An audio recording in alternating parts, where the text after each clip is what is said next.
It's not every day that you boil bread, but this is Oxford pudding, an old recipe from 1759.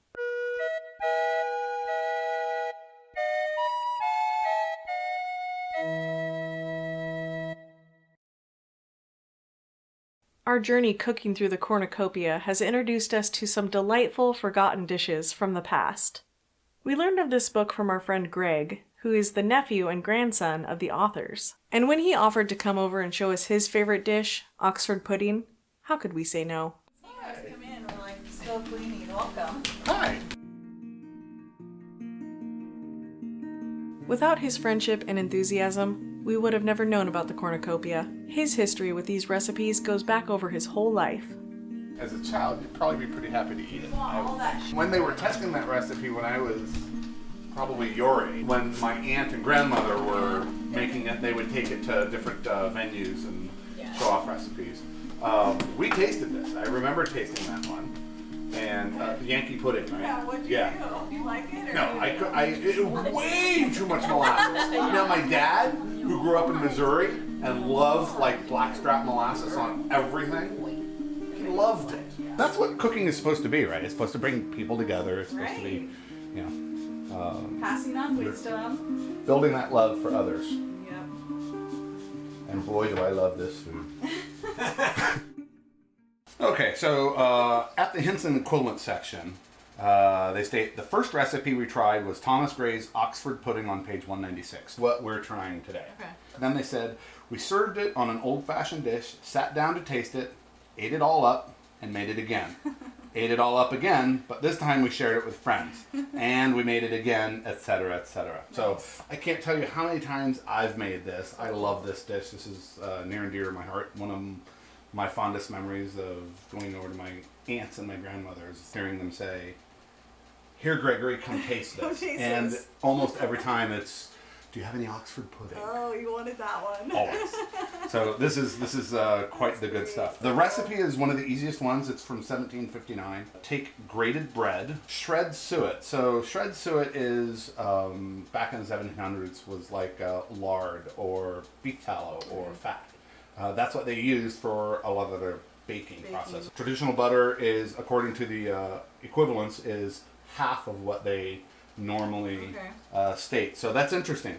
We're going to be putting this into a cotton cloth. These are the same cloths that my aunt and grandmother used. That's so cool. When I was, I don't know, 8, 9, 10 years old. This is the secret.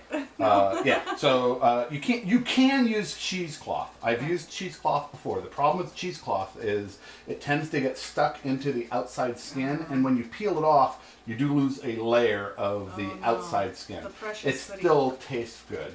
Okay. It's just not as visually appealing. Okay. Butter into the bread. Okay. Yep. Just right in. Yeah. And then we also have 3/4 pound of picked currants. Okay. And then we want to add to that mix So 3/4 pound of sugar. Tripled our recipe, so we need 6 eggs. Okay. Okay. Rind of 3 lemons, and then the recipe calls for nutmeg. Okay. But the interesting thing is, it says grate in a good deal of lemon peel and nutmeg. A good deal. So Whatever I'm not, that is. I'm not sure what a good deal is, but about half teaspoon. Okay. A little bit of nutmeg goes a long way, Okay. but you definitely want that flavor in there. Right. So Okay. that's about good, I think. Smells good. Okay. And mix away. Mix. It How smells must be bad. amazing. This is not diet food, but it is good food. Yeah, there you go.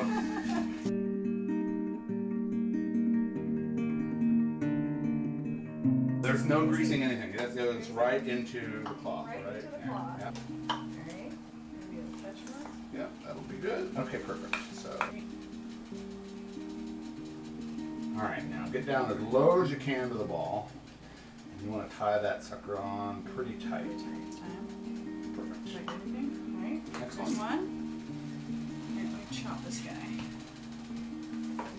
More slice. And probably you might even have most of this in your pantry if you had currants. Most times, correct. Yeah. You can replace the currants with raisins. I've also made this with walnuts. Oh, really? Don't tell Judy. She says it's changing the recipe, Yes. which it is, and you can't call it Oxford pudding at that Okay. point. And to that point, I agree. But you can But be creative. you can most definitely update. Yes. And you'll notice that I'm giving it a twist. Okay. And what I'm doing there is I'm just wanting to make sure that we've got all of that batter Pressed down. tightly together there. Okay. Yep, that's good. It's so cool you have these original cloths. I'm sure you can just buy 100% cotton. The weave of it, you put Correct. it right. Gather all those little, the ends of the leaf shape, fold it over. Yep. That's clever. There you go. And it doesn't need to be super tight. Okay. This is just to keep the pudding balls suspended in the water. That's good. It's so cool that you remember tasting it and it's one of your favorites and now you're Oh my teaching gosh, me how to make it. My aunt and my grandmother, they spent years in the Huntington Library going through cookbooks, trying different recipes at home, trying different things until they found the recipes that they wanted to put into their cookbook. Yeah, there you go. And we're just going to lay that into your boiling water. Okay.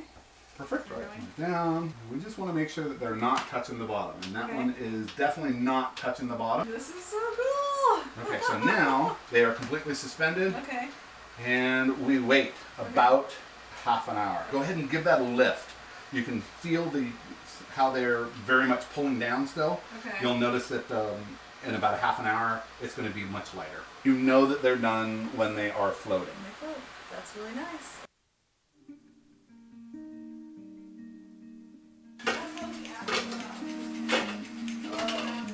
Give that a lift now. Okay. You tell me what you think about the... This is so cool. Can you tell that it's lighter? I don't know. Maybe. I'm obviously not as experienced as you. That is okay. I can tell that they are starting to lighten up. Yep. Okay. This smells like Thanksgiving to me. This smells like Grandma's house. My mom used to make this every year. She would have to hide it from my brother and I because we would eat it before Thanksgiving. I expect that these are now floating, so we don't need our stick anymore. Okay. I can tell by when I lift it up, it drops down and then they kind of bob back up. So I'm just going to cut our tie cord here that's tying this onto our stick without cutting my 40-year-old cloth. Right. And now we can pull our stick away. So this is the test. And they are floating. They are pretty close to done. Okay. So another maybe 5 or 10 minutes. That's interesting. Boiled pudding. Boil away! Now we play the waiting game some more. All right. It's not for you though.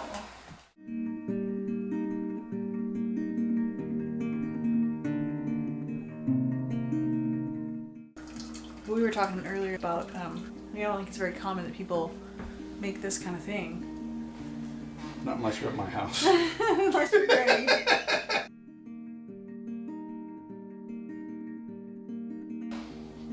Still smells good. Smells so good. What can you do with that water? It's like bathe in it. dessert broth now.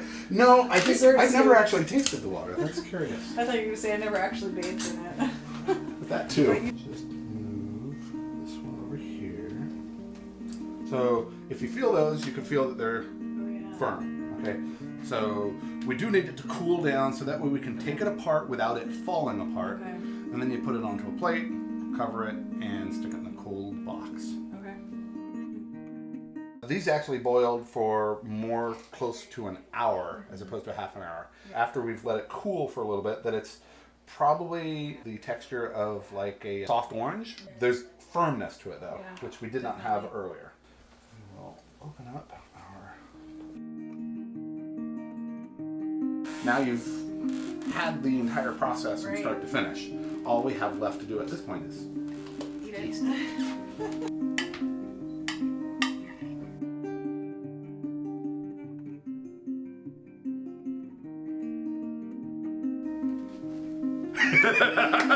yeah. I'm not gonna. Do I have to try it? Yes.